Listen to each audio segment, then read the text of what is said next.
Hi everyone! Welcome back to Mona's Kitchen. Today we will make ube brownies. These brownies are chewy, fudgy, and bursting with ube flavors. Are you ready? Let's get baking!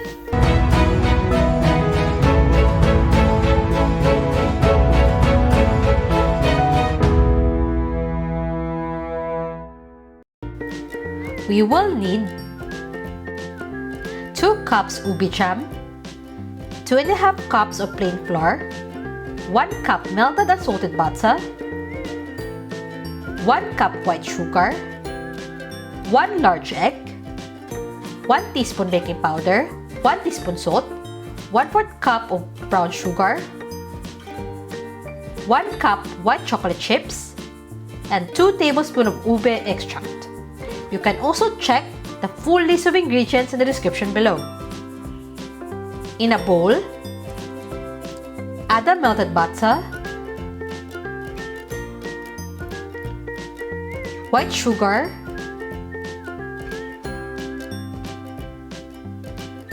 brown sugar, and give it a mix.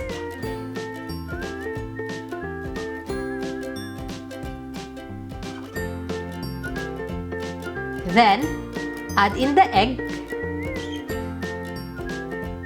ube jam,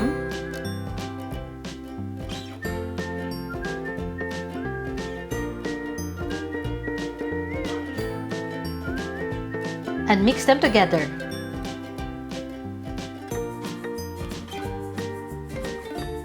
Then, add the ube extract and continue mixing.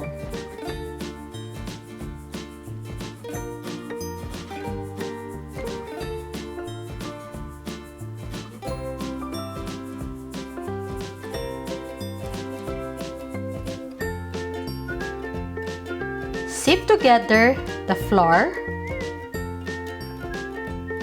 baking powder, and salt.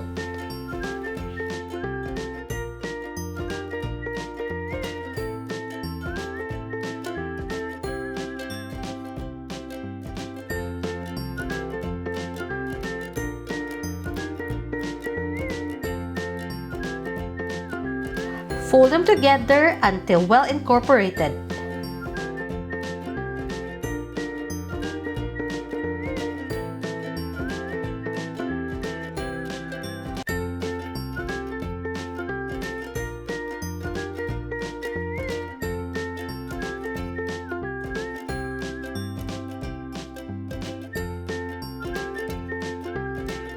Then, remove a handful of chocolate chips for later and fold in the rest until well or evenly distributed.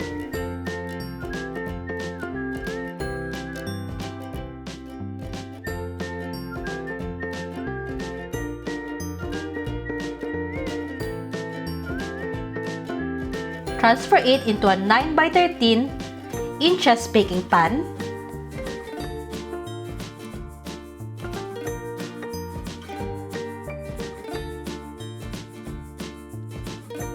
And spread it evenly using a spatula.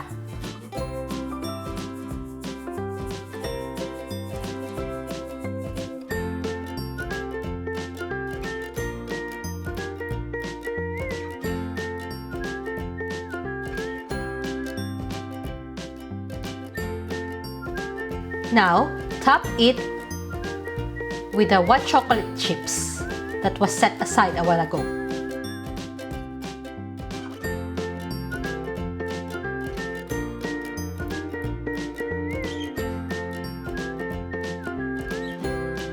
Bake this in a preheated oven of 150 degrees Celsius for about 30 to 40 minutes or until a toothpick inserted in the center comes out with a bit of crumbs.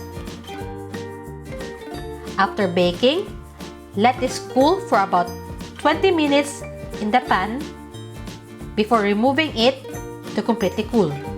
And once it has cooled down completely, cut it into portions. And here's our finished product!